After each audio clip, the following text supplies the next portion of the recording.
LPG ગ્રાહકો સાવધાન, જો તમે આગામી 3 મહિનામાં આ એક કામ નહીં કરો તો તમારું ગેસ સિલિન્ડર કાયમ માટે બંધ થઈ શકે છે।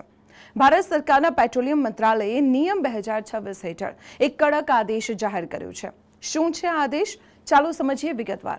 સરકારના નવા નિયમ મુજબ જે વિસ્તારોમાં પીએનજી એટલે કે પાઇપ્ડ નેચરલ ગેસની સુવિધા ઉપલબ્ધ છે ત્યાંના ગ્રાહકોએ ફરજિયાતપણે પીએનજી કનેક્શન લેવું પડશે।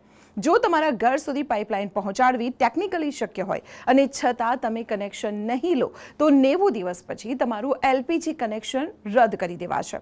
તમને થતું હશે કે આવું કેમ? તો પશ્ચિમ એશિયામાં ચાલી રહેલા યુદ્ધને કારણે વૈશ્વિક સ્તરે એલપીજીની ભારે અછત સર્જાઈ છે।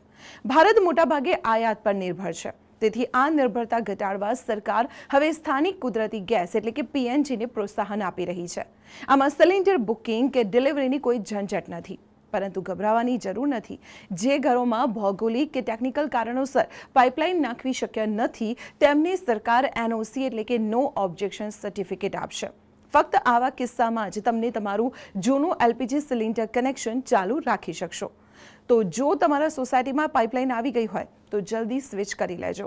આ માહિતી તમારા મિત્રો અને પરિવાર સુધી અત્યારે શેર કરો, જેથી છેલ્લી ઘડીએ તેમને મુશ્કેલી ન પડે। અને આવી જ મહત્વની અપડેટ્સ માટે જોતા રહો સંદેશ ડિજિટલ।